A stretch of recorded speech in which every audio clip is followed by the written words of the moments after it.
Welcome to Season 2 of Let's Break Up, Toxic Workplace Stories. Join hosts Nicola and Gina as they tackle workplace toxicity head-on. Real-life stories, well-being, and standing against toxicity await you. Let's break up with toxic workplaces and create a revolution of positivity together. As a disclaimer, Nicola and Gina's opinions are solely their own and don't represent professional advice. It's just their perspective, so form your own conclusions.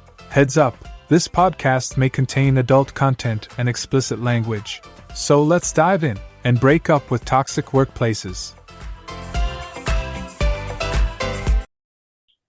Ginny, would you like to introduce your beautiful self to us and our audience? I would love to. Well, thank you for having me. I'm really excited to be here. So a little bit about me. Let's start with the fun stuff. I love to travel. I love to travel and see places all over the world. Australia and New Zealand are on my list, FYI. Like very high on my list, which I have not been to. And I have a beautiful, perfect red, that's like a ruby color, Cavalier King Charles Spaniel named Francine. So if you hang out with me on Instagram, you will get lots of photos and videos of her. She's gorgeous and amazing. From a work perspective, I am a keynote speaker. I'm a motivational keynote speaker. I'm a #1 best-selling author. My book is called You're My Favorite right here. I have a podcast called Drinking with Gin, and I'm also a life coach. So kind of full circle. And I do all that now after exiting corporate America from having a really successful career spanning over 20 years. Okay, so I love that the podcast is Drink with Gin because my next door neighbor and I are like gin addicts. Ooh, fun. Well, I'm gin. Yeah, but gin is such a disgusting alcohol. No, you got to have it with like good stuff. Like you got to have I've got like a Sauvignon Blanc gin. It is divine. Never I don't think we have. Do we have any of those in America? I feel like I've never heard of a Sauvignon. Oh no, you will definitely have like small batch ginneries. But there's this awesome book I used to read as a kid called Just Gin, and her name was Ginny, and it was the loveliest book. It was such a good, strong female protagonist, and it was all about how she kind of navigated her teenage years. So I'm kind of loving all of the connections there. Yes, I love that. I'll have to check that out. I love that. So can you tell us specifically what industry you were in corporate America before you branched out on your own? Yeah, I was in medical aesthetics for over 18 years. That was the majority of it. So I worked for some skincare companies. There's Francine. Yeah. So I worked, in medical aesthetics was the bulk of that career. Okay. So, so medical aesthetics. So for people who might not know what that means, can you like be very simplistic with your description of what medical aesthetics is? Sure. So if you think of like dermatologists, plastic surgeons, med spas, these are kind of the companies or the different categories that provide medical aesthetic treatment. So, and that can be that can be a wide variety of things. It can be surgeries, it can be skincare, medical grade skincare, it can be injectables, it can be devices like laser devices. So there can be a lot of different things that fall in that category. Okay. But I worked on the vendor side. So I didn't work in an office or anything. I worked on the vendor side of things. So what does that mean in for you? Like you were in the office, you weren't out there doing like pharmaceutical sales sort of, or were you? Yeah. So I was the bulk of my career, I was doing education. So I'd educate the people that work in the practices, or I worked with a lot of corporate accounts. So I was usually in leadership roles. Like I said, either education, or I managed teams, or I worked with corporate accounts, which were some of the groups that spanned, that had multiple locations spanning across, a wide area. Got it. Okay. So tell us about what you liked and what you didn't like there, and what you found to be toxic, and what were some of your red flags and so on. Okay. Ooh, where to start? So much of it was good, and I've met a lot of really great people. Some of my closest friends I've met over the years from working with them, in some of these organizations. So there's definitely a lot of good. What I do think is really interesting and fascinating is like I've exited and I've gone on this like healing and growing journey, and all of the work that I do now is recognizing that I am a self-diagnosed person that is in narcissistic abuse recovery. And I love helping people with that. But when I look back and I think now, I'm like, well, no wonder I ended up in aesthetics. I mean, it is like there's so much vanity. And I think that there is probably a lot of narcissistic behaviors and tendencies for a lot of the people that are in the industry. And so it's just really fascinating to me when we think about the choices that we make and why and what's familiar. But, a lot of it I loved. I mean, I traveled a lot. You work a lot of hours. There's a lot of conferences and events and shows. So you work a lot of nights and weekends. I was traveling all over. I traveled most weeks for probably 12 to 15 years. So on the road a lot. And a lot of people, when I'd meet people traveling, they're like, oh, you travel a lot. Like, what's that like? Is that either people would be like, that must be exhausting, or they're like, that must be so awesome. And like, they're, people kind of glamorize travel and traveling for work. But for me, it just became my norm. I always said it was like my commute, instead of just driving to work, I had to get on a plane to go to work. I have a lot of stories of things that I can share, but I think that there was in, one of the companies I worked at in particular, a lot of toxic leadership, people that were unqualified. There's a lot of talking about culture, but not it actually being what they talk about. I love this topic. Yes, I'm so there with you. Can you give us some examples or stories around that? Because that's something that Nicola and I experienced, like talking about how like healthy the culture is, but then when it came down to it, it was like totally the opposite. So interestingly enough, I decided for this week, my podcast episode that's going to come out on Drinking with Gin is about work-life balance, because I don't think it exists. It doesn't. I think it's a big farce. Oh, not in America. Come to New Zealand. Yeah, that's a caveat. Not in America. In America, we are just like grind, hustle. Like that's the culture we have here. But I think a lot of people and a lot of leaders will preach work-life balance, right? And so when you're in a culture that you are expected to work all of the time, and like even when I was, leading teams, I'd be like, oh, work-life balance. But then I would be working nights and working weekends and working on vacation. And so I think that's one of the things too, that's like a telltale sign is, are they practicing what they're preaching? And, like if they tell you, oh, we have really great work-life balance, but then you see these behaviors, that doesn't align, right? So when you start to see the misalignment of those things, one of the things that was really interesting is one of the companies I worked for, they talk about how great they treat their employees. And I actually had some experiences that were not so great. And one year at our national sales meeting, all of the wrong people were announced to win President's Club. And when you're in sales, President's Club is the award that you work all year towards, and you win. Is that like the top tier? Like yes. that's the shit you want to be there. It's like recognition, like you met or exceeded all your quotas, right? Or like something sales like targets. that. Yeah. Yes. Like you are at the top of the sales force for that year, right. Whatever. Every company does it differently, but most companies, it's like you're in like the top 10%. So then you earn this, really nice trip or whatever. Well, they announced all of the wrong people. How does that even happen? There were some miscalculations internally.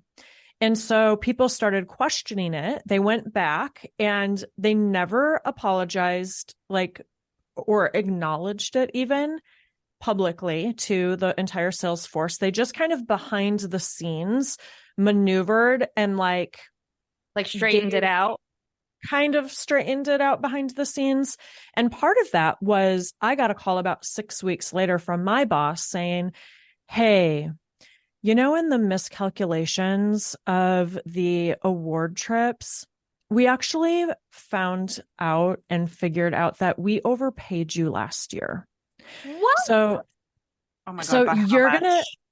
you're gonna need to write us a check for $24,600. And I'm sure like you didn't just have that sitting around, right? You probably did something like with the majority of your bonus. I mean, if you did have it sitting around, kudos, but my dumb ass would have been like, what can I buy?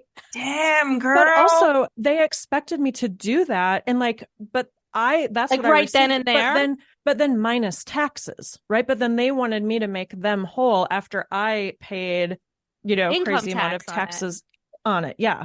Yeah. So then to top it off, after that conversation, I tried to fight it. And I'm going to give you guys a really good petty princess moment. I've never talked about this before. Like literally my one friend who was an attorney at the time and was helping me with the process. It's so funny. I'll get to that in a second. But then the vice president of sales at the time, so my boss's boss, Sure, called me and he goes, "Didn't you notice?" Like putting the onus like it's and the your blame on me. responsibility Yeah. to I was like, double check your commission or whatever. right. And it happened over the year. So it wasn't like one paycheck Like you had one was big like, chunk of it was like yeah, $50,000, right? It was like right. a couple, whatever here Oh and there. my Okay, I God. Yeah, it got was it. over like 4 quarters of a time period. And it's like, so this is my fault. And I was like, well, no, because I trust my organization to do the right thing and to make it, to not make mistakes like this. And I'm not an accountant. Like, no, Right. that's not my job. My job is to perform well Sell stuff. in my role. Yeah. Right. And so they would not relent. They would not work with me on it. Nothing. So, This is insane. yeah. So what they did do was they allowed me to have it taken out of and split up into 2 withdrawals, or like what did they do? They deducted it from my next 2 bonuses. Okay.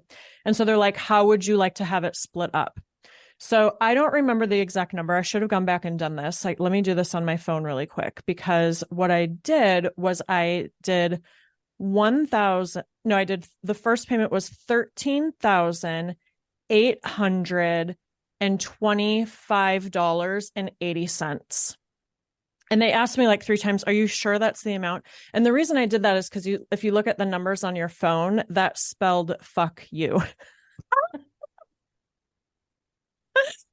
Yes, queen.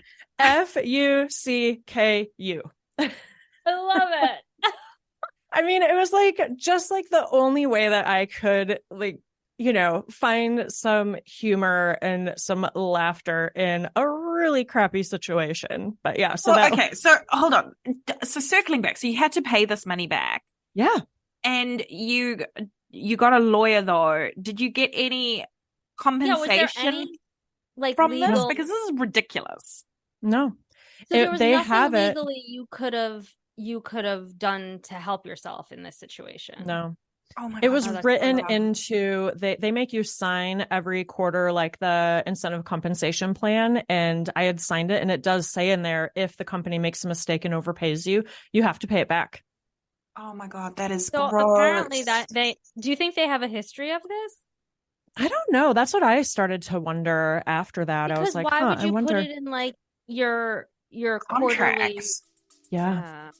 Also, were you supposed to get a President's Award? Stay with us. We'll be right back. Our podcast is powered by the seamless one-click installation and WordPress starter wizard from SiteGround.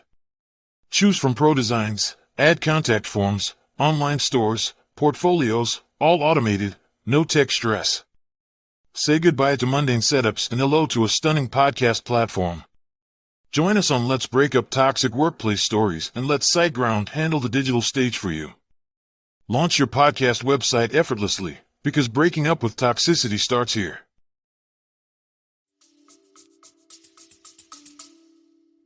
I won that year I would have won, but then I actually left the company. So I was the After they the forced number you one. to pay back that money. Yeah. I would have Yeah. left too. I would have been like, I'm out of Yeah. here. That was part of it. I mean, it was a long time coming, but yeah. So I would have won that year that I had to pay the money back, which to me was like also a really good way to exit. You know, it's like there's no better time to exit than when you're on top. Yeah. I can't like, that's insane. Like, why hire people who are going to make accounting mistakes? Like, yeah. And I think I don't think they did anything about that either. Like the person that made all the mistakes, I think that they still are maybe even still there. I don't know. this is crazy. I know, All right, isn't that so- wild? Cats. Yeah. Yeah, that's, I mean, like, I always am like, nobody should fuck with my money, no matter how little or how much I have. Like, don't fuck with my money, especially like my livelihood money. Like, that's bullshit. Oh my God. I would probably have, did you cry? I would have cried. Honestly. I would have cried. I would have cried. I don't remember if I cried. I just remember being so like flabbergasted, like Yeah, just like so shocked. blown away and shocked at the egregiousness of the mistake. And then the trying to flip it onto me. And, you know, like gaslighting, right? Like they're just gaslighting Yeah. you. You're like, oh, how is this my fault? yeah, it was really, it was a crazy situation. I had never experienced anything like that. Did you ever hear of that happening to anyone else at that particular company? Well, at that, I'm assuming it happened to other people in that same time period who also, you know, when they called the wrong people that Right, got the 'cause that wrong kind of, awards like, and made a other, whole trickle yeah, like I'm sure down the effect. sales reps and sales Yeah. managers, I'm imagine that there's other people that also dealt with that same year. Okay, so This is diabolical. this is but just, anyway. yeah. I'm like, it's not like they're like, oh, by the way, we overpaid you $200. Like, no big No, deal. this is like right? 20K. This is like a substantive amount of money. That's This is a not huge even like amount of money. $24,600. I feel like this is burnt into your brain for the rest of eternity. Oh, it would have been burnt Yeah, into my I know. brain if that Yeah. happened to me. For Oh my sure. God. Yeah. You don't forget a mistake like that. That's for sure. No. Okay. So that's insanity. So I feel like, so, you know, now there's all these like either dramatizations or whatever of like the whole pharmaceutical, not that you're really in pharmaceuticals, but I feel like it's a very close, cousin. Yeah. It was medical device, which is like a cousin. Mm-hmm. Yeah. So, and we see all these like crazy, you know, shows like on Netflix and Hulu, like especially about the opioid pandemic, not saying that you had anything to do with that, but just like the convoluted, Ginny started the opioid pandemic. It was Ginny's fault. Ginny's The opioid epidemic. For the record, I never sold an opioid. No, I know you didn't. We just took a turn there. Plot twist. I love it. Nice. Wow. And So, like like, FBI shows up at Ginny's house. They're like, Kia ora. Yeah, so we heard the origin of the opioid crisis. Well, we should talk about any of that. I did work for a company that sold opioids, and they were part of the they're part of the whole opioid pandemic. What do you call it? Litigation. Epidemic. And I called it the pandemic. Like epidemic. I meant for sure. Yeah. Anyway. Anywho, so I think, I think my point is like in a lot of the dramatizations that you watch on whatever you're watching, you see like a lot of dubious sort of behind the scene, like really insane stuff happening, like people fudging, like, you know, efficacy, things like that, or like crazy markups. Like, was there any of that in general? Like with that you even saw? Maybe you didn't see it, but you just have a hunch. Like, was there anything like that? On an individual basis, there are people that would, you know, use samples for, you know, to reduce cost, which is completely illegal. Wait, but what does that mean? Okay, so I'm guessing that you get samples to give to people, like your vendors, like your vendors, like the doctors or clinics. Yeah. Or And they're going to test Exactly. it out on what, themselves? No. The nurses. They're going to test it out on someone, right? But then the patient. they're using it on the patients, which they're not allowed to do because it's a sample. So it's No. more actually the ownership of the samples. So samples are for training, demonstration, education, and evaluation. Okay. So those are the 4 reasons why a rep or a manager or, a company representative would be able to give samples to a doctor or a healthcare provider that is authorized in that state to be able to sign for samples. Once they give them the samples, the doctor can do whatever they want with them. But the rep is only supposed to give them for training, demonstration, education, and evaluation. And they're all labeled, not for resale. Sure. This is a sample. Like, they're all labeled like that. And so a rep should never give it to reduce the cost or for the doctor's wife or anything like that. But they would do that. There were certain things that we would hear where, they would be using the samples to reduce the cost. Well, if you buy 20, I'll give you 5. And, of wheeling and dealing kind of like, it's that like a way. gift with purchase so that they don't feel so bad, kind of. Yeah. Yeah. Which to me, if you're doing that, girl. you're just a really bad salesperson. Like, if you have to do like if you buy this, you'll get this. Either you don't know the programs well enough, or you're just not doing it right. But are the samples the same strength as like the actual product? Yeah. Like, is it like all the same? Yep, it's exactly the Okay. same. Okay. So I'm then like, what I'm like, happens- oh my God, there's just so many ethical things here that I can unpick. And I'm just like, wait, what? No, because isn't it like okay, so I remember I got samples of something, I don't remember, but like pills from like my primary. Like, they were like, oh, I have, maybe it might have been Zoloft, like years ago. They were like, we have samples, we'll get you started with those, then go fill your prescription. Like, that's totally ethical, right? Yeah. Yeah. Okay. So it's like if he was saying like, I'm going to sell you all this generic Zoloft and then give you additional freebies on top of it to sweeten the deal. That's where it gets fuzzy. Yeah. And so where it gets hairy is like what you're talking about with prescriptions. Like, it doesn't really apply. It can't happen as much, right? You don't, they're not selling the product, but in aesthetics, you're buying the product and then turning around and selling it to the patient for cash, right? It's not covered by insurance or anything like that. So that's where the finances, kind of like that crazy part come into play. Yeah. Okay. That makes sense. Yeah.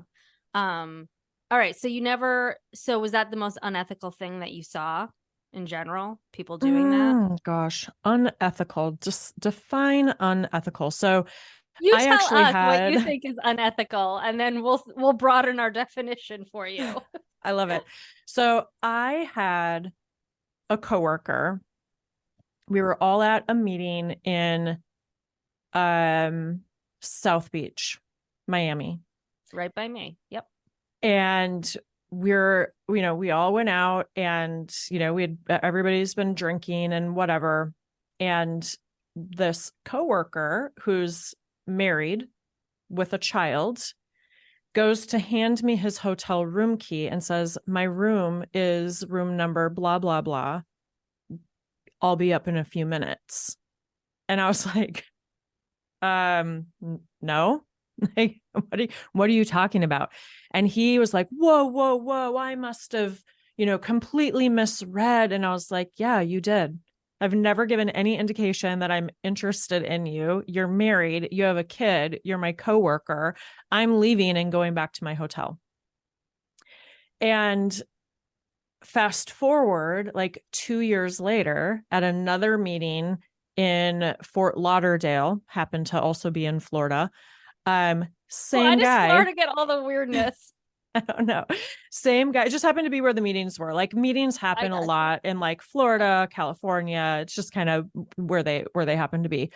Same guy hands me his room key again and was like, and I was like, no. We did this before, remember? Yeah, remember? Well, and his response was insane. He goes, this is the second time you've done this to me.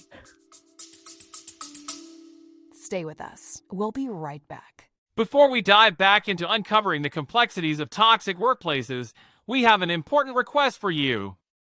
If you find our discussions eye-opening and thought-provoking, consider subscribing to Let's Break Up Toxic Workplace Stories. Subscribing not only ensures you catch every episode, but also helps us reach a broader audience with our message of positivity and change. But that's not all. Leaving a review on your favorite podcast platform goes a long way in spreading awareness about the impact of toxic workplaces on individuals and the solutions we explore together.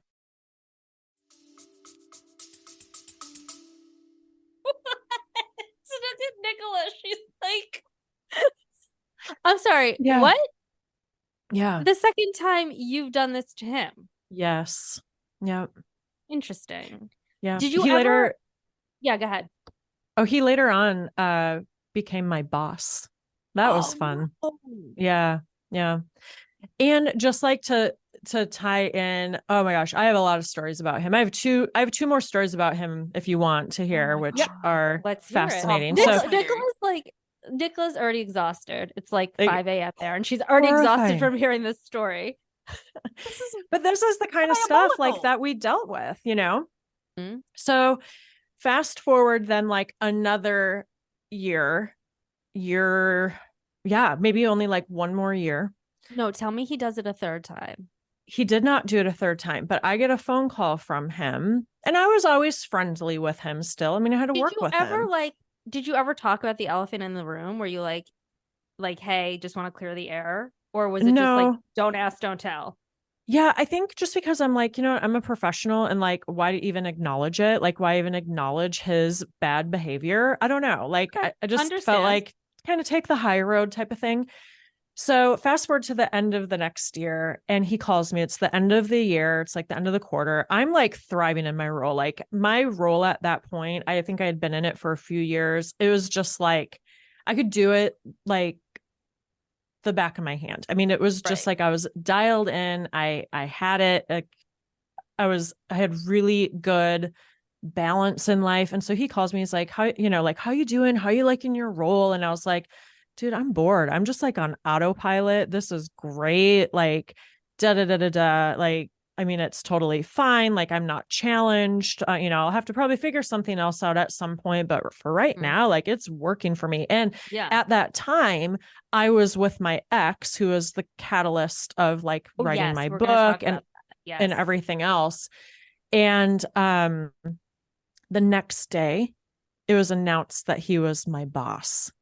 So the a-hole was calling me to like get inside scoop and like completely manipulate the situation to see where I was at, knowing that I would be more open with him than if I were the following day, knowing that he was my boss, which I just thought was such an inauthentic, shitty thing to do. It's so duplicitous. Mm-hmm. Yeah, so he obviously knew he was getting the promotion by that point. Yeah. It was announced the next day. Yeah. So gross. God. So then fast forward, and I love how this guy always like, okay, I have two more stories about him. He keeps popping up. Well, that's like the repeat offenders. That's what they do. Yes, they're like, and they're I always say, recidivists.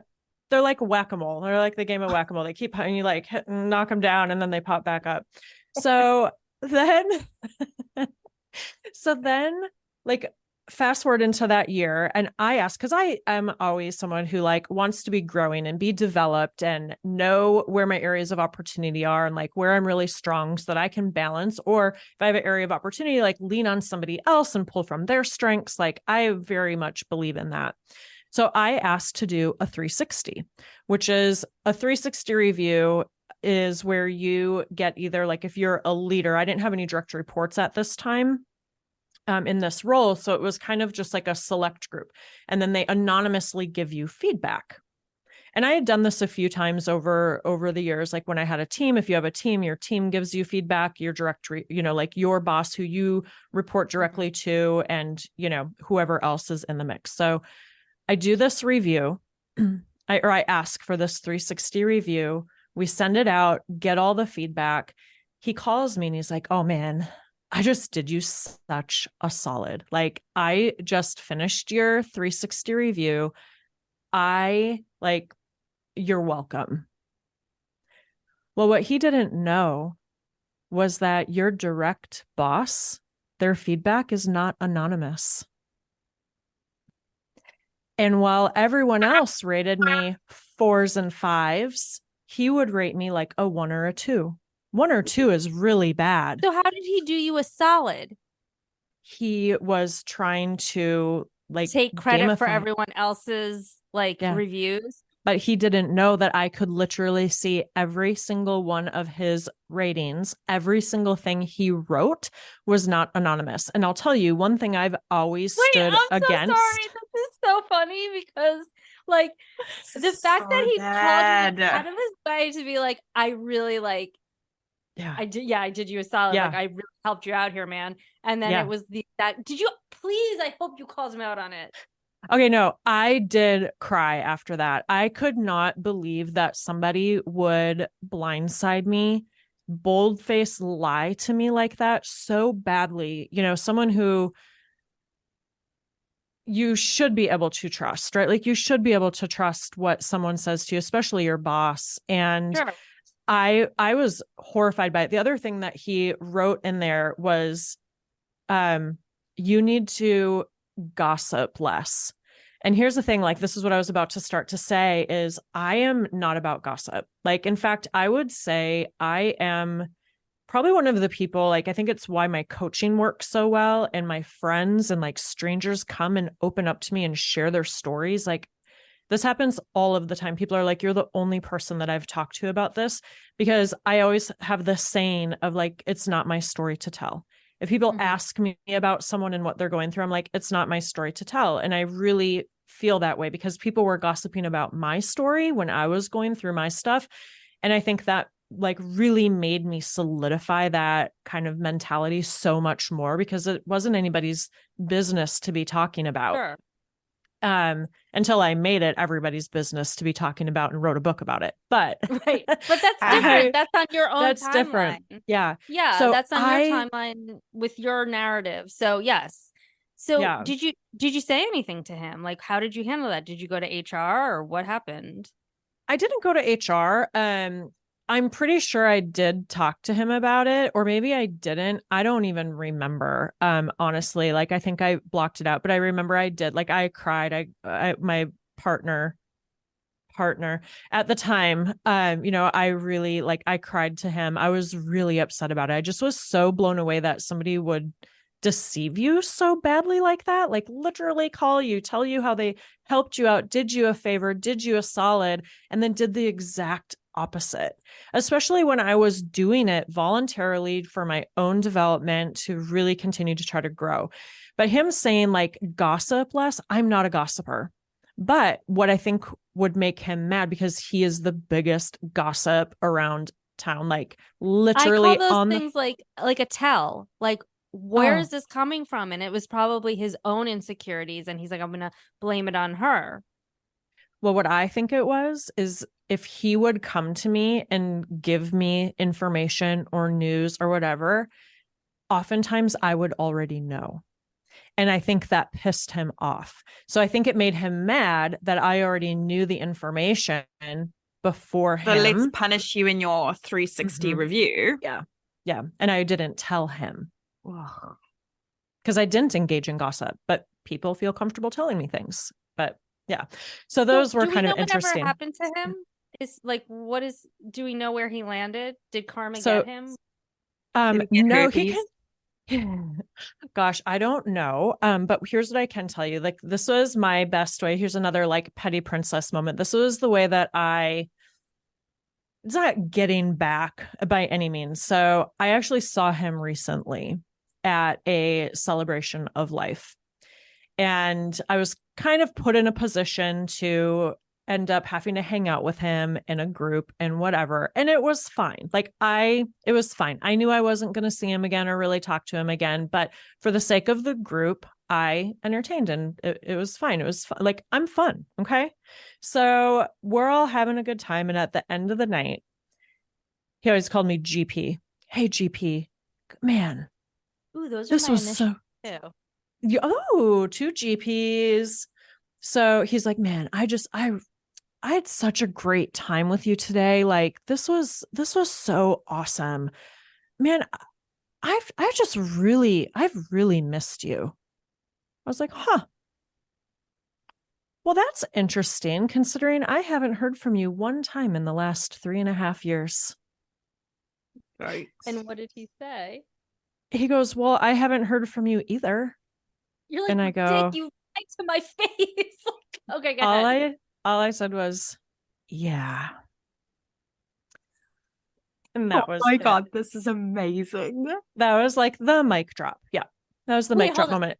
Did he ever find out that his like scoring of you, like the rating or whatever in the 360 was transparent? Was not anonymous? Yeah. Did he ever know that? Did he ever figure that out? I don't know. Oh gosh, I wish I knew the answer. I wish I knew. Honestly, like I'm so sorry. I should have done my due diligence. Golly, I would Ginny. love to have known because like just the arrogance on people like that, like workplace bullies, like Yeah. they just, yeah. All right. So I know that like we talked about this in our like vetting call or whatever. What are we calling this now? Our meet and greets? Meet and greets. Okay. Meet I Vetting know sounds that, like we're like the fucking police, please. like we're actually somebody like serious and it's just you and me. Yeah. Like Yeah, we're doing please. Go for I mean, it. we are talking about something serious, but we're very relaxed about it. Okay. So I know you said that you had identification with both myself and Nicola because you said you didn't realize how bad it was until you left it. And then you started seeing all the toxicity around you. Can you tell us what that journey looked like for you? Yeah, I think part of it was, they very much were a coach and reward on money and things. Mm-hmm. And so it was very much like coach on money and rewards, practice what, like they don't practice what they preach in leadership. I mean, by that, there's a lot of, two-facedness, right? Like what I just described, I actually had that with another leader before that. She pretended to be my friend and then completely stabbed me in the back, which was also terrible. But I also had some really good leaders. I had one of my best leaders was at that organization. But like, for example, there's just this overarching feeling of like that they own you almost. Like you can't have, like, it's okay for people that have kids and families to have interests outside of work, like their kids' sports and, that kind of stuff. But if you don't have kids or a family, like you can't post about your side hustle or your extracurricular activities. Like that's one of the things that I thought about, that I was so grateful that my book didn't come out when I worked at that organization, because I just know the chatter that everybody would have been having behind the scenes. And fortunately, I was still in corporate when my book came out, and I had the most incredibly supportive boss at my corporate job. She flew out to Minneapolis to come to my book launch. And when I finally got up the courage to tell her about it, because I think I had been conditioned for so long, like, don't talk about like anything else, because that could take away from work. A few months before the book came out, her and I were having dinner, and I sat down and I told her, I was like, hey, I just want you to know there's something I've been working on. You're going to start seeing about it and hearing about it. And she was so excited, like so excited for me, and was like, people should have interests outside of work. And I was so shocked and blown away by it, because of, the environment that I had come from. And so there's, it's really interesting. And then like the rewarding based on, money and things, like, I mean, I have all of these things. Like I won jewelry, like really expensive jewelry. I won a Peloton. People won like Louis Vuitton gift certificates. They would do this, but then the second people weren't performing, or we're questioning the goals of maybe like 40% year over year, it was then they would come back and talk about how ungrateful. And, it's definitely more of like that stick mentality than carrot. And so for me too, just part of like my own journey has been things just becoming so much less important. And it just not mattering as much anymore, right? Like you start to find what really is valuable in life, and it shines a light, I should say, on, you know, some of that more toxic behavior and environments. So I know you started seeing toxic stuff happen personally. What do you think came first? Was it like seeing the toxicity in your workplace or your personal life, or how did that work for you? I think there's components of it that I felt at work for a long time, but I think I didn't have really the awareness. Like, for example, there was this one guy who, I mean, slept with everybody, and he was in a leadership role, and he was just going around, and like people were talking about it and knowing about it, but it got like swept under the rug, and other people in leadership were burying the bodies for him, basically. You know, it's like they were, you know, they knew about it, but just like kind of turned a blind eye. And so like there wasn't ever any correction for, you know, bad behavior. Sure. Okay. So wait, by the way, did we ever find out what your book is about? I don't even think we talked about it that much in our meet and greet. What's your book about? So my book, You're My Favorite, is about my own personal, it's a true story of the shocking and traumatic end to a romantic relationship. I can give you like quick cliff notes, but it really was the thing that sent me on this journey of like growing, healing, self-discovery, self-love. Tell us made a little me bit more about that.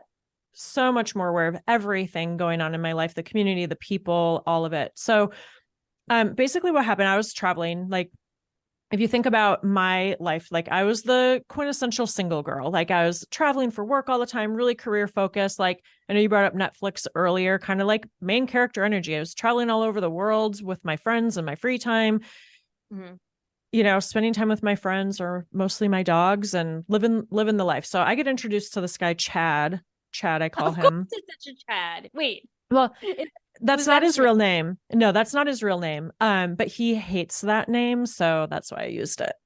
Okay, great. So I get introduced to him, and I was not interested for two reasons. A, my life was so great, but then also he had two kids, and that can just get complicated. And you know, he broke down the barriers. We start dating, and then of course I fall in love, and then I meet his kids, and I fall in love 2 more times. And before you know it, like he is definitely like moving the relationship along really fast. I was kind of slow. And then, you know, like once I fell in love, then things just continued to move really fast. They move in to my house, and mind you, they have a wonderful mother. At the time, they spent about 40% of the time with us, 60% with her. And but now I have this instant family, which is a complete flip from what my life was before. And we dated for just under a year and a half. And we had just gotten back from this really elaborate trip to Italy, which of course I footed the bill for. Okay, wait. Can I just make a prediction? Because I'm like such a true crime fan, everything was a fucking lie. And he was like kind of conning you. Okay, don't say if I'm right or not. Let's hear the rest of the story. We'll find out if I'm right. Go ahead. Okay. So we get back from this really great trip. I had to turn around like 1 or 2 days later and go on another work trip. And okay, just so that I'm 100% sure that I'm following here. We've been dating for like a year and a half. Him and the children's have moved into your home. Yeah, why your home? Yeah, why the fuck your home? Ginny, like I have so many questions, but I've got so many follow-up questions here. So we're in your home. We're in my home. The home I still live in now. Okay, but wait, how did he get you to foot the bill to Italy? Yeah, what does he do for a job? What did he say? Like, oh, my wire transfer from the banks didn't go through. My Western Union didn't come through. Oh. Girl, yeah, if I told you, Union. Yeah, go ahead. If I told you the number of times that his credit card had fraud, or what, like I can't even. Okay. So they're so- living in my house because he rented. And so how he approached the conversation with me was, well, how much longer should I sign this lease for, or should I should I at all? You know, should we move in together? Well, okay. So- at what point did he move in though? Like at what point in this year and a half did he Was move it, in? like- If you tell me like 6 3 months, I'm months? coming to punch you in the tit. Shut up. It Wait, was not. It was not 3 months. It was not 6 months. They moved in at 1 month. No, just it was like 2 weeks. 9 or 10 months. So like we started Okay. dating in August. We approved. Okay. We started okay, dating like, in it's not- August. He I'm brought not it punching up you in the tit today, so we're good. We're good. He brought it up in April, and then kind of slowly started, moving in, and was fully moved in, I think, in like June. Because that's a big commitment to move kids in as well. Like that's Huge. like a thing. Because we've all like I don't know if you've got kids, but we've both got kids, and I'm like, that's a fucking event. Yeah. Yeah, because It's a huge depending event. on their age, like getting them comfortable in a new environment. If Oh they're, my like, a god, little bit how old younger, were these children? How old are So- these children? So one thing I don't say is their age or gender, that's because I'm fine. very protective of them. We still are in each other's lives. We're still really close. Oh, that's Okay, a bit that's good. nice. But Yeah. yeah, So like it can be like a big event in a kid's life, depending on their Yeah. age. Like I had you know, already created. Can we have like a group age here? Like, are we younger or older? Like, are we They below were 10 younger. or after 10? yeah, they before. sound like they were Yeah, younger. They were Yeah. younger. Okay. And I had already created space. Like I had already turned the downstairs bedroom in my home, a bedroom for them, because they spent so much time there. And so he rented, he didn't own, I owned. And so that it made the most sense. And I had just bought my house the year we started dating. So like that house, I had moved from a different home that I Sure. actually still have and rent out. But Was he So- at least paying you rent? you're so cute. That's adorable, Gina. No. Girl. I'm dead. I hate this. Like I hate past Ginny right now for this. Oh my god. Yeah. I want to Yeah. come give past Ginny a punch in the boob and a hug simultaneously. Right. I know. Well, here's the thing. And here's one thing that I'm actually really grateful for is that I am a generous person. And get I'm that. really glad that I didn't let this taint that for me or like jade me with still being generous with my friends and my family and the people that I am close with in my life. But I'll tell you, I've made some changes in my community. I've made some big changes and shifts just because of what I came to learn about myself, about my growing up, about my history. That I kind of said earlier, like this narcissist abuse recovery, that's a really big part of my journey for me. And understanding why I allowed him in my life is because a lot of his behaviors were familiar to me. Yes, I completely identify with that. yeah. This is reminding me of a guy that I dated. Not necessarily the monetary stuff, but just like knowing he's lying to you, but at that moment either not picking up on it or refusing to pick up on it. Like I still go back and think about this one particular relationship that was very traumatic for me. And I'm like, how did I not know? But then there's like a little voice in the back of my head that's like, girl, you knew. But like, you just, Girl. yeah, You like just didn't admit you it just- to yourself. like you didn't want to think about it. So you just kind of like pushed it away because you were like so gaga over the guy. I totally get that. Okay. So my question is, what did he tell you for you to pay for Italy? That he was going to pay you back? No, it was just like, The same I thing, like my just did cards it. aren't Did the children working. go to Italy too?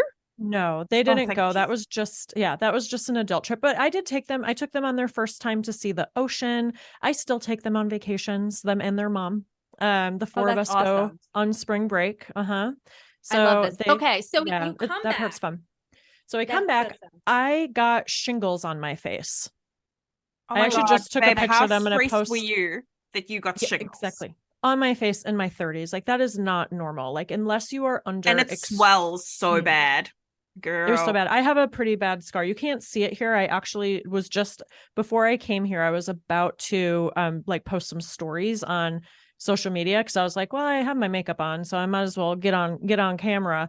And the way the lighting was, like you could just see the scar on my face really well. So I snapped it to share. And like, because I think paying attention to our bodies and our intuition, especially as women, I think that we ignore it often. And once you That's what ignore we did with these guys, right? Yes. Like we knew, but we Yep. still ignored it. Yep. Yep. And once you ignore your intuition and it was right, you never do that again. And so I think that was a I'm big part. special because it took me many times to be like, I should have trusted my gut. And then it's like, same thing happens 2 years later. I knew I should have trusted. Like, there's a saying though, like the first time you see the hole in the road, you walk into it because you want to know what it is. Maybe you do that Indeed. 2 more times. And then eventually you start walking around it a little bit and kind of peer in. And then like maybe the 6th time, you know, the hole's there, you just completely change your direction. So that was my pattern with like really bad behavior like that on my part. So that's awesome that you were able to correct it so quickly. I'm a hard case, I guess. Well, that's okay. I mean, and maybe it wasn't. I mean, this was just the last time, right? Like this was the thing I get because that it too. shook me to my core so hard. This whole experience was so jarring and so shocking. Yeah. So a month later, and the shingles on my face were because like I knew something was wrong. We actually went home. I went home and we had a big conversation that weekend. He totally gaslit me. I wouldn't have moved my kids into your house, like trying to then make me feel guilty. And mind you, he had moved like 6 times in 5 years. So don't talk to me about uprooting your kids. So anyway, fast forward a month later, and I'm on a work trip and I get a message from a friend and she urgently wants to get together with me that night for cocktails. I land at 9:37 p.m. on a Tuesday. Girl, that's pajama time. Yeah, totally. So like, I'm like, I love cocktails, but not at 10 o'clock on a Tuesday. And this friend and I had never met for cocktails before, like workouts or coffee, but never cocktails. And on a Tuesday, I also had asked the kids' mom if we could have the kids that night. It was a Tuesday, which was not our normal night. We had them Thursdays to Sunday, but we were leaving town that weekend for my nephew's wedding. And so I loved the mornings with the kids. Like that was our special time, like breakfast, bring them to school. They're so sweet in the morning, like making the lunches, like the whole thing. So I was really excited to get home and have that special morning with them the next day. So this friend wants to meet me and, you know, I was like, well, my life was pretty good. Like I loved this family unit that I had, even though I never really, you know, expected to have it. And so all day I'm going in thinking, well, how am I going to show up and be a good friend? Like whatever's going on with her, obviously it's something really big. Like I want to be there for her and support her. So I walk into the restaurant, like ready to take on the world for her. And I sit down, she's got an empty drink. I don't know how many she had, but empty drink, a stack of papers. She's sobbing. And I sit down in the booth. We order around and I reach across the table and I'm like, I've been so worried about you all day. What is going on? Oh no. And she said, it's not about you, or it's not about me. It's about you. It's actually about Chad. And she had this arrangement of evidence of lies, deception, betrayal. Like the guy that was at home in my bed at that time was not who I thought he was at all. I had been bamboozled, conned. I mean, it was, and just more and more stuff has continued to come out. Like even recently, I have a really funny, juicy story that's happened recently that I can share. But yeah, so I went home, I confronted him. I was very careful about the amount of information that I gave him because I wanted to see how he responded and what he would, you know, divulge and share. And after like 45 minutes, he basically was like, I know this is more important, but I have to get up for work in 4 hours. So I'm going to go to bed. And he like literally went and slept on the couch. Did he even have a job? Yeah, he's a personal trainer. Oh, self-employed. Mm-hmm. You know, it's a job. Okay, wait. So what kind of lies are we talking here? Was he like a different personality? Like, did he have a different family? Like, what level of psychopathicness are we talking here? Yeah. So like, there are countless women that he like countless at this point. Is he just like shell gaming women? Yes. And or is he conning them for money? He's not necessarily conning them for money. I was the perfect host for him because he didn't, you know, contribute to the mortgage. He didn't pay bills. I did everything. I did the grocery shopping. I traveled for work, so that gave a lot of space and freedom for him to do who knows whatever. Like I always say, if there's one thing this guy should be teaching, it's time management. But now, I mean, at this point, countless women have reached out to me and they're like, I dated him at this time. I dated him And on there and was off for overlapping, 8 years. of course. Oh, sure. yeah. How are you not doing Oh, a podcast on tons. this? Oh, I Yeah. do. Oh, yeah. We talk about this and drinking Okay, with good, Jim. good, Yeah. good. We talk about the juicy stuff, the after, the growing, the, you know, all the good stuff. I actually have done some TV segments about this because like this recent event was really juicy. But as soon as my book came out, women started like reaching out to me slowly, gradually, like, oh my gosh, I'm also a victim of the real life Chad. Like I had no idea how many women there actually were. But How he's many? also like, I countless, like legitimately, I have no idea. So he Like, also, you know, your best guesstimate, would it be like hundreds or thousands? Oh, yeah. well, maybe thousands, maybe hundreds for sure. Definitely hundreds. Definitely My hundreds. management, this guy is Yeah. on top of his shit. This is How is exactly this impacting? Like my question is how is this impacting the children? Because he's obviously using them as like a little dangly carrot. The most difficult part for me still today is to see the continued manipulation and emotional abuse that those kids endure from him. I've got like itchy head now. I know. They went a long period where they didn't speak to him or see him at all. They don't like seeing him. They don't like spending time with him. So they literally only go to see him 1 day a week. And that vacillates because he a lot of times doesn't show up because he's flaky. Naturally.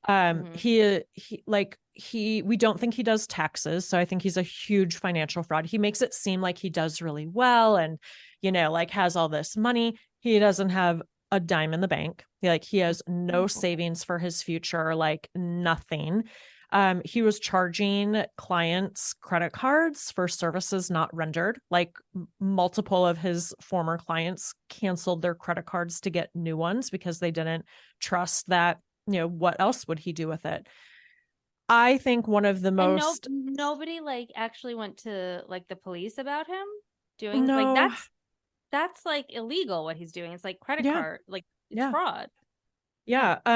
Wait until you hear this. So one of the things that he told the woman that kind of came forward to blow things up and make me aware, he told her that the reason I couldn't find out about her is because he and the kids needed my health insurance because the youngest had brain cancer.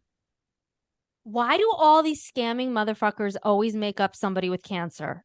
Every single scam, man, woman, somebody has cancer and somebody gets into a car accident. How many car accidents did he get into? There were no, they weren't even on my health insurance. So that in itself was a lie. There was no cancer, no brain cancer. Of course not. He would leave, like he would lie. He would leave my house when I'd be gone. And by the way, I had a geriatric, like elderly dog at this time. And he would just abandon and neglect and leave my dog.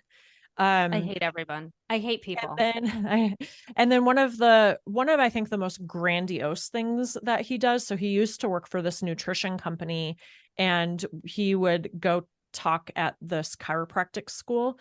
So he just took it upon himself to start acting like he's a chiropractor, a doctor, and would perform chiropractic adjustments on people. And legit, they would pay for them? I don't know if they pay for them, but one of his like broken back. Well, I mean, if he hasn't already, you can easily give somebody a stroke or worse, right? Like, again, it's not only illegal, but like the grandiosity of like playing a doctor when you're not. But one of his buddies is a soccer coach at a college, and he will send, like I had seen his college athletes go in and get adjusted by him.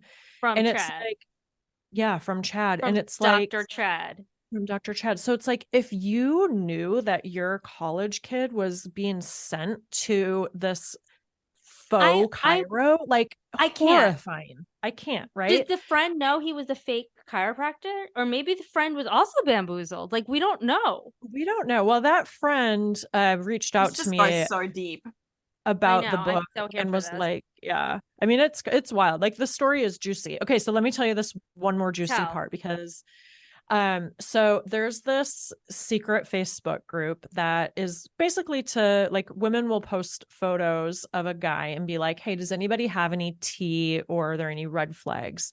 So this just happened a few months ago. It was like almost exactly to the date a year after my book came out.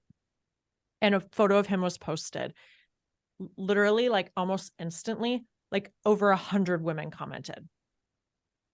So then they all start chatting with one another. They all start DMing, they all start sharing my book, like sending pictures of it, like, oh my gosh, you have to read her book. It's about him. They all start reaching out to me. I get this, like my book goes to like #1 bestseller. Yes, like queen. all these, I know they're like all supporting it, sharing it. They're all reaching out to me. They're like reaching out to one another.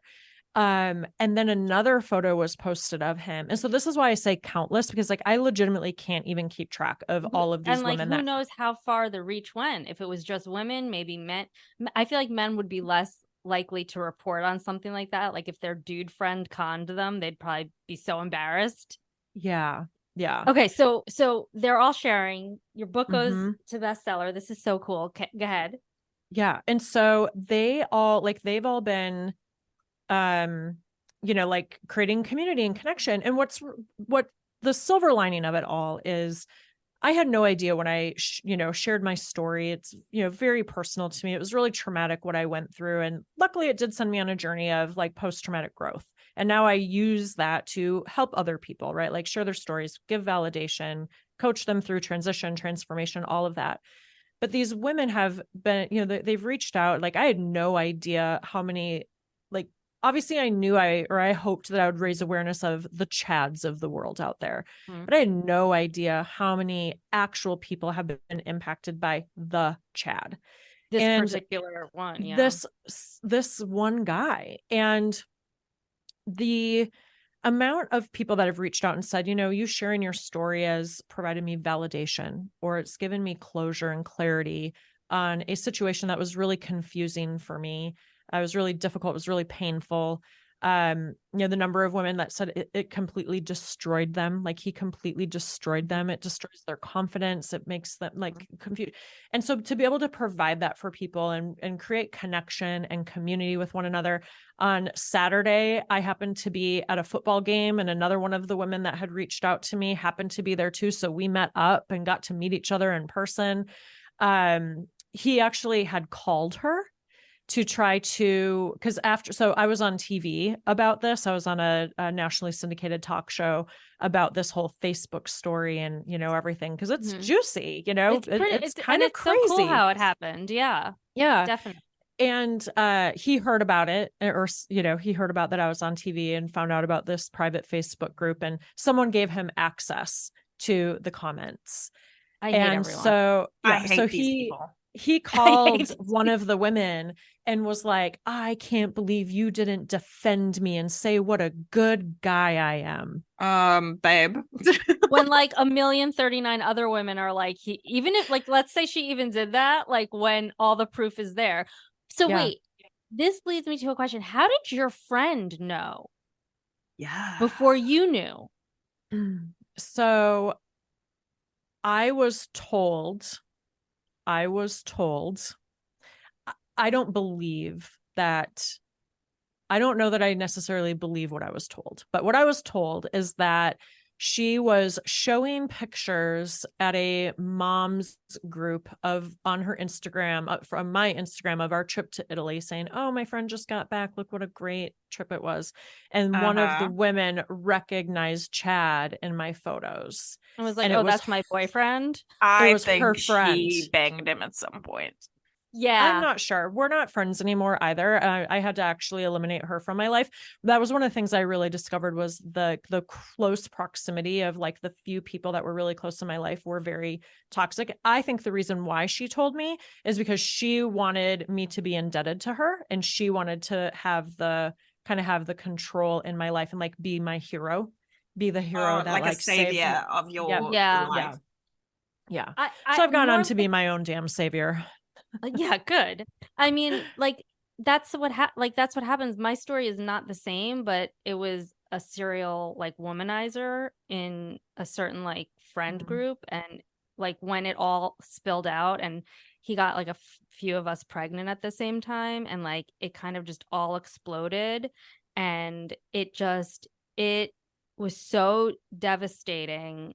Like it made me feel suicidal. And this, I was like in my like late 20s, early 30s at the time. And like, if that had, first of all, if it happened to me now, I'm also now 40, going to be 44. I would never, like, I would already see the signs, like, you know, but like you, I finally was like I ended up feeling bad for him.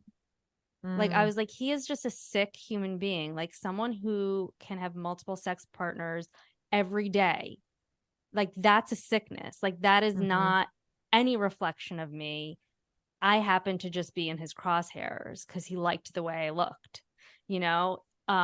It was no reflection of me, but it took me a really long time to get to that point where like I didn't feel like everything was wrong with me. Like I was fat, I was ugly, like, you know, whatever. I remember Can we staying circle in my back friend's... to Fat Cunt with a Gun? So I feel like that's the theme title of the year. No, but like I remember like laying on my really close friend's couch and just like sobbing and being like, I'm disgusting. Like, what's wrong with me? You know, to like internalize that. And then, but then it, you know, over the process and like learning how many other women it affected and like getting phone calls from them like a year plus later being like, this is no longer my problem. Like you deal with it. Like I'm out. I've been out, you know, since I found out all of these disgusting things this person has done. Was just really good closure, you know? And like eventually I'm going to ask you this question, but I'm going to start it with, so eventually karma got him. He got into a really bad motorcycle accident and like one of his legs was like severely damaged and he's not the same.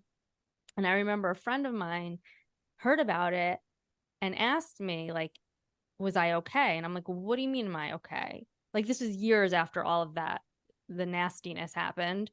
And I'm like, what do you mean, am I okay? I was like, he doesn't affect me. Like it was just like hearing, like reading it in the newspaper for me. You know, it was like, oh, that's too bad. Like, whatever.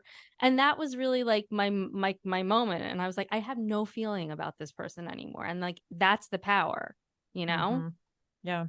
I always say that love and hate are actually really closely related emotions. And it was my first TV interview after my book came out. And they were like, man, you must hate him. And I said, I'm indifferent. And that's the power. Towards him. When I realized, like, when my friend asked me, like, how do you feel about it? And I was like, I was genuinely like, why would you think that I would even have an opinion on this?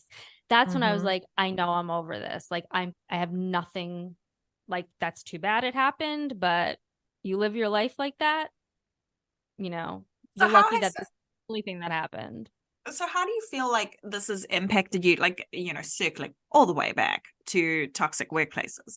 How do you feel like this how did this reflect, like, in your employment? Like, I'm sure that you were, like, a complete stress ball, completely freaking out.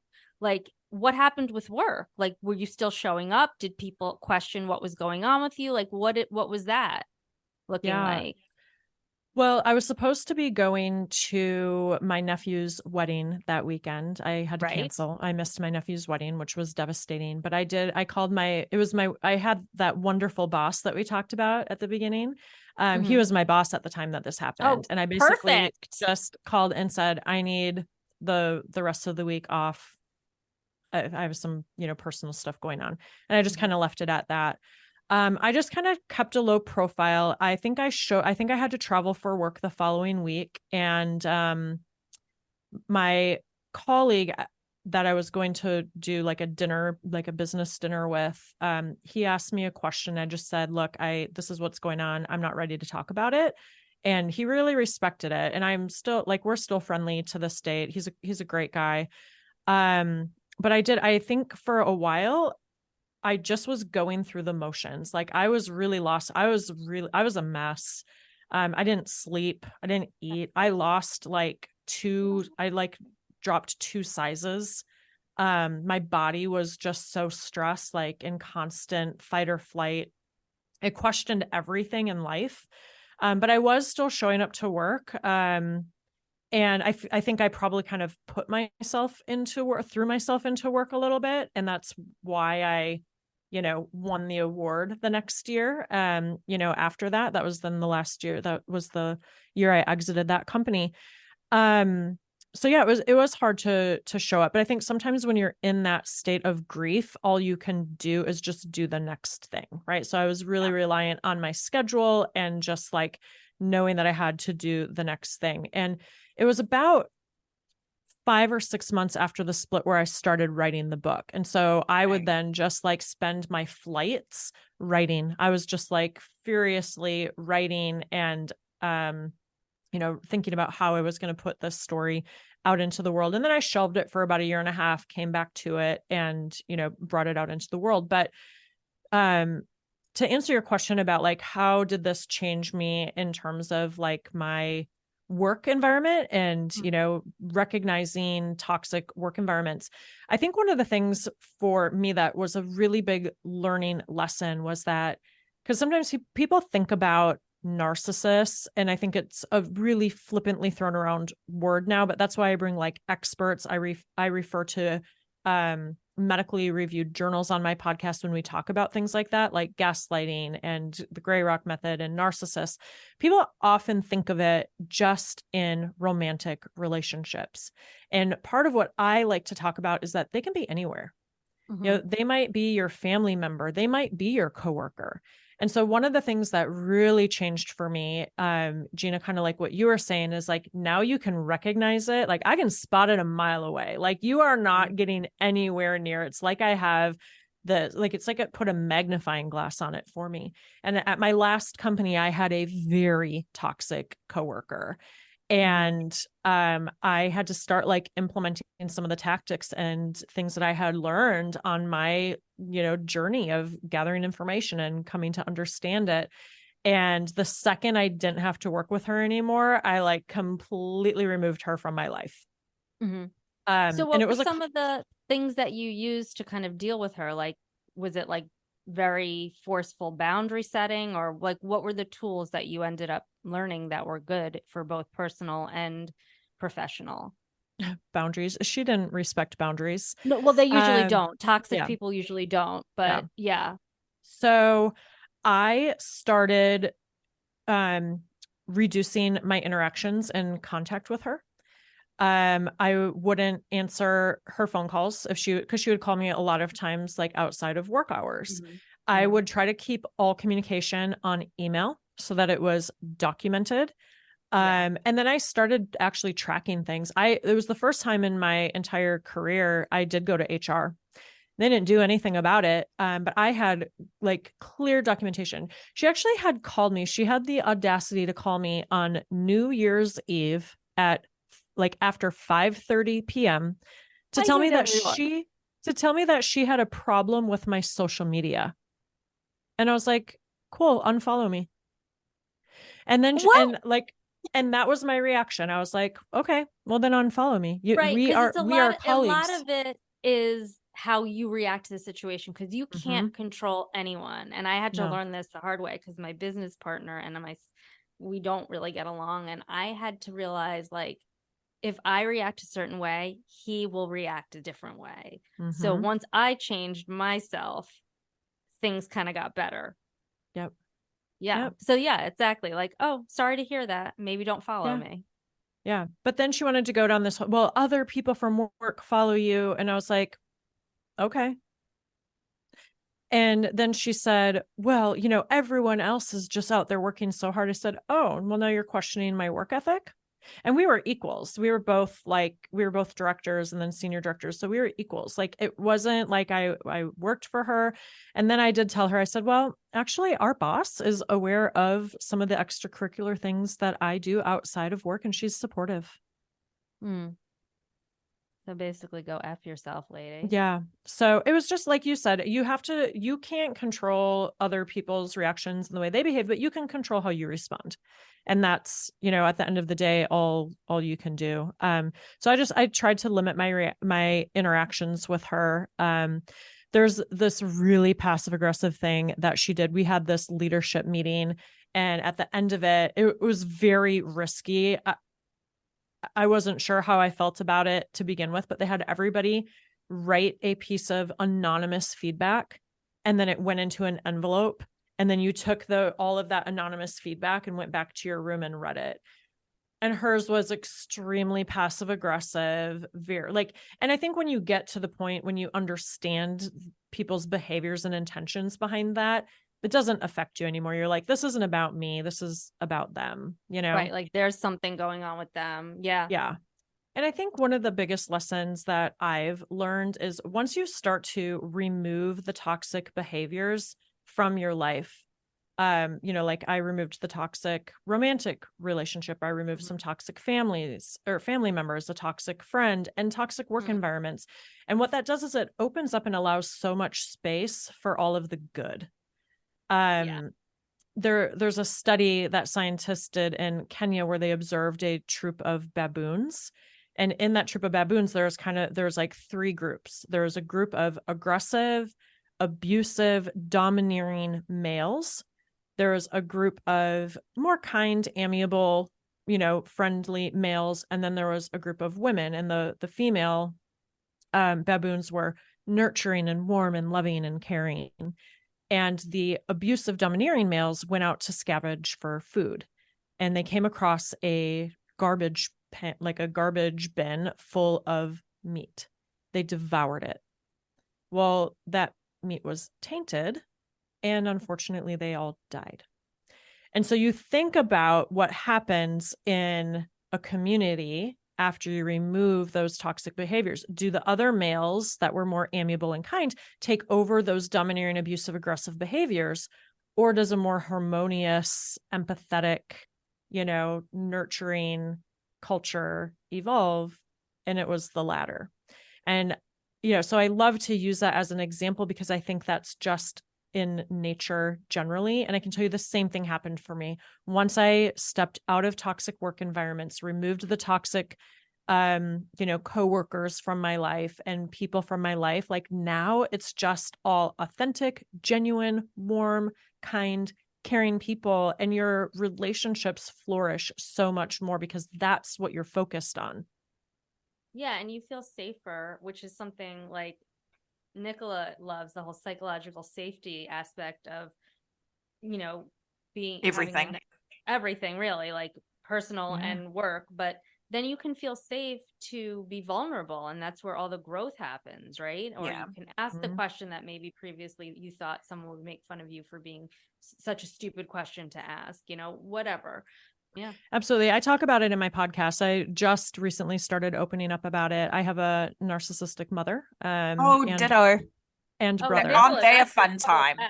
Yeah. And brother. Yeah. So I actually about a little over a year and a half ago, I ended up going no contact with my mom. In 2020, I consciously started stepping away from my brother, like just not engaging anymore. Gray rock method. And it's been really great. But that was a big part of the journey for me. And then doing that inner child work, like if people haven't done that, that's really, really a big part of my journey too. Like for me, it was like, I was able to meditate and go back to that 4-year-old little girl that basically became an adult because I had to take care of myself. And I was like, oh, I got this. But yeah, so I do talk about that in a podcast, and it was my hardest breakup. Like, I think anybody that oftentimes children that step away from a narcissistic parent, people are like, well, that's your only mom. That's your dad. That's so-and-so. And like the onus is on that person. It's like, you don't understand what we've been through and the emotional abuse and manipulation and trauma. And that is the last resort. Like they don't realize that tried it's not really everything. a parent. And that's something that people can't really wrap their heads around, is it's like you've had to kind of self-raise versus, we had such a loving family environment.